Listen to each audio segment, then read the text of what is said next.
Hello everyone, welcome back to Doc GILMAC online tutorial.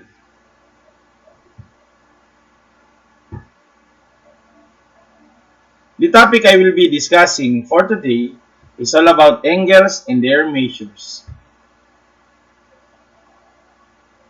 In plane geometry, we defined an angle as a figure formed by two rays having a common endpoint. Trigonometry defines an angle in terms of rotation. An angle is a figure formed by the rotation of a ray about its endpoint from an initial position to a terminal position as illustrated in the figure below. So as you can see here, we have the initial side to the terminal side. We have here the vertex. So it's in counterclockwise direction. So ray OB is the terminal side, ray OA is the initial side. Take note, the amount of rotation is the measure of the angle. The endpoint of rotation is the vertex of the angle. So as you can see here in the figure at the right, the vertex is at O. The initial position of the ray is ray OA, which is the initial side. And the terminal position of the ray is ray OB, which is the terminal side.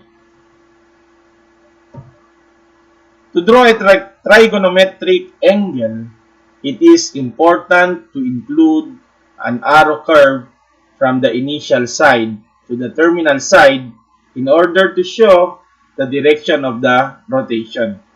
The direction indicates whether the angle is positive or negative. We call an angle drawn in a counterclockwise direction as a positive angle, while an angle drawn in a clockwise direction is a negative angle. So consider here the illustrative example. Okay, initial side to terminal side, vertex O. So we have here point A and point B. So angle beta is a negative angle since it's a clockwise direction.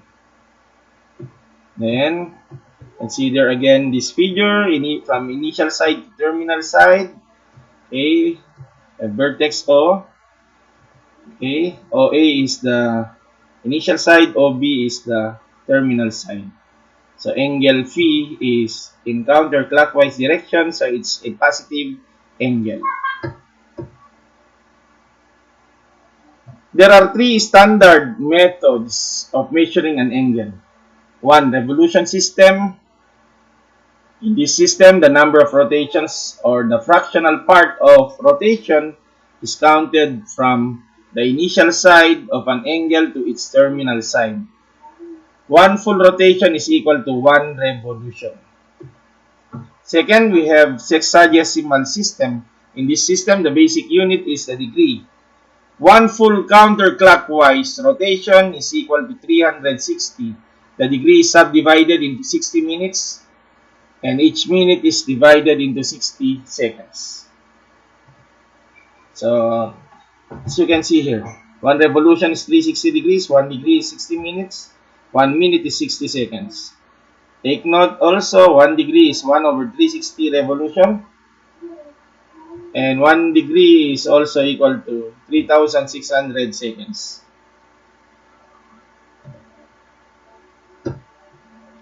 Then we have the radian system. This system provides a link between the measure of an angle and the length of an arc of a circle. So actually, this will be discussed more thoroughly in the later section.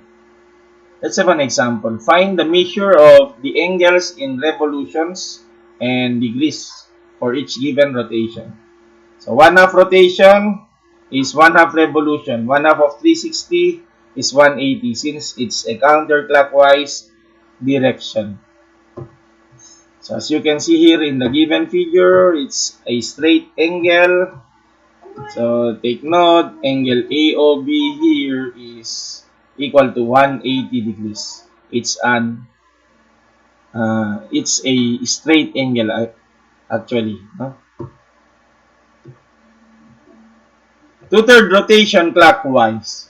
Two-third rotation is two-third revolution times negative 360 since it's a clockwise direction. So, two-third times negative 360 is negative 240 degrees.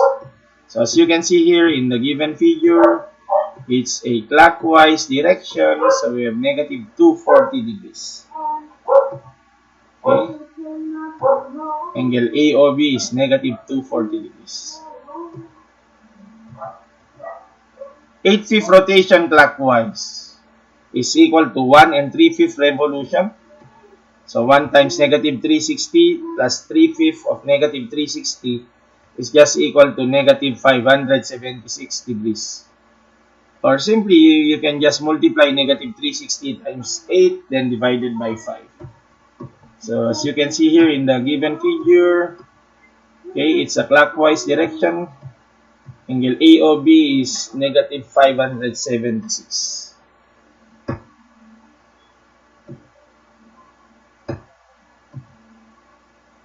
Then we have the fractional degree. We express the fractional part of a degree in two ways. Decimal form, divide the numerator by the denominator to express as a fraction as a decimal. A fraction as a decimal, I should say. For instance, 1/2 of a degree is 0.5 degrees. Then we have the minutes and seconds form. There are 60 minutes in 1 degree and 60 seconds in 1 minute. For example, 5/8 of a degree, okay, is the same as 37.5 minutes. Okay? And 0.5 can be converted in terms of seconds. That is just equal to 30 seconds. So it's 37 minutes and 30 seconds. Okay? 5/8 of a degree. It's 37 degrees, minutes and 30 seconds, I should say. Let us consider some more examples. Convert the measure of the angles in decimal degrees to corresponding minute-second measures. It's the exact opposite in example number 1. 20.15 degrees is the same as 20 degrees plus 0.15 degrees. So convert 0.15 into minutes times 60 minutes over 1 degree. That is just equal to 9 minutes. So, therefore, 20.15 degrees is equal to 20.9 minutes. 155.37 degrees is just equal to 155 plus 0.37 degrees. Then convert 0.37 into minutes. So, times 60 minutes over 1 degree, that's 22.2 minutes. Then convert 0.2 minutes into seconds, so times 60 seconds over 1 minute, so that's 12 seconds. Therefore, 155.37 degrees is equal to 155 degrees, 22 minutes, and 12 seconds. Convert the minute-second measures of the angles into decimal degrees. 28 degrees and 45 minutes. So that's equal to 28.75. So it's the opposite of example number 2, I should say. Okay. 176 degrees, 30 minutes, and 18 seconds. So convert 30 minutes into seconds, into degrees, I should say. So we have 1 degree over 60 minutes, so that's 0.5 degrees. Okay, and then 1 degree over 3,600 seconds times 18 seconds, so that's 0.005 degrees. So therefore, 176 degrees, 30 minutes, and 18 seconds is the same as 176.505 degrees. Okay, using the scientific calculator. Most scientific calculator have the function key, degree, minute, and seconds. This key is used in converting the decimal degrees to minutes and seconds. Be sure when using a calculator you are in appropriate mode. This means that when the angles are in degrees, the calculator should be in degree mode. Okay? So angles in standard position. There are two given conditions here. If the vertex is at the origin and the initial side must be along the positive x-axis. Therefore, we can say angle is in standard position. So as you can see in this given figure, the angle here is in standard position. Okay, since the vertex is at the origin and the initial side is along the positive x-axis. Angle beta is in standard position. Angles in the four quadrants. When theta falls in the first quadrant, then it's a first quadrant angle. So for instance, theta is 45 degrees. So the terminal side actually falls in the first quadrant. So therefore, this is a first quadrant angle.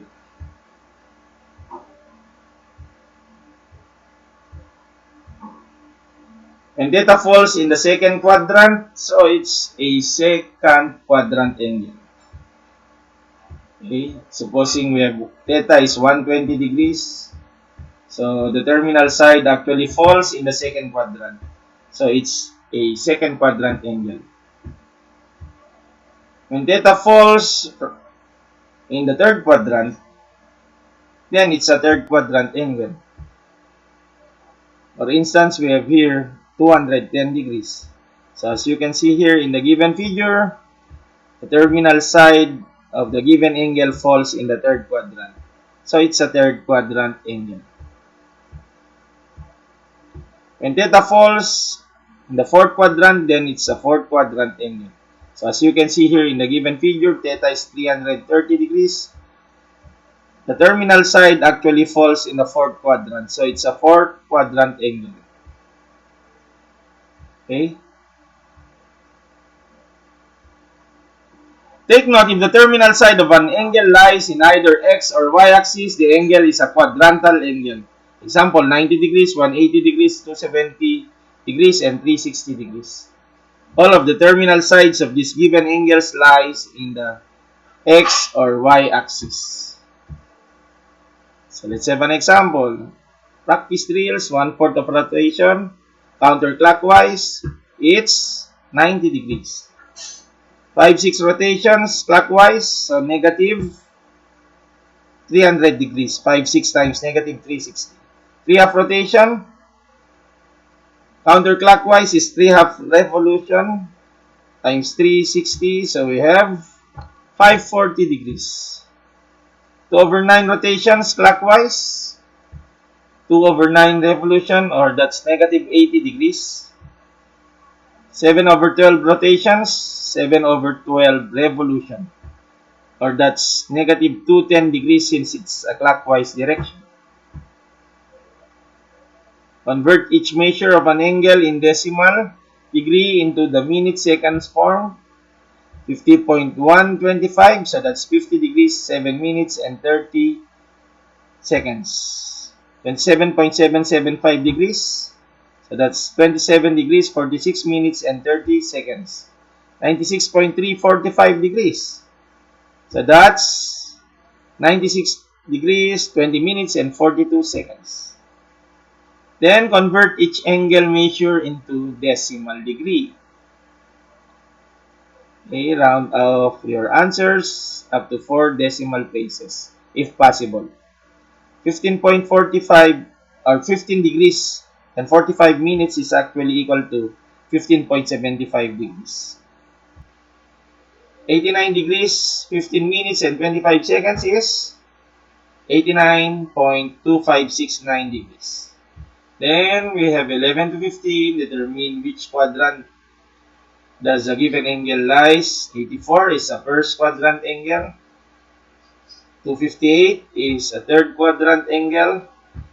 Then 170 is a second quadrant angle.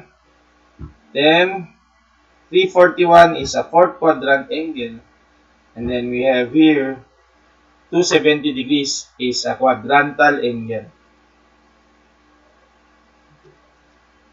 Again, I would like to thank you for watching and stand by for my next tutorial. Stay safe and may God bless us all.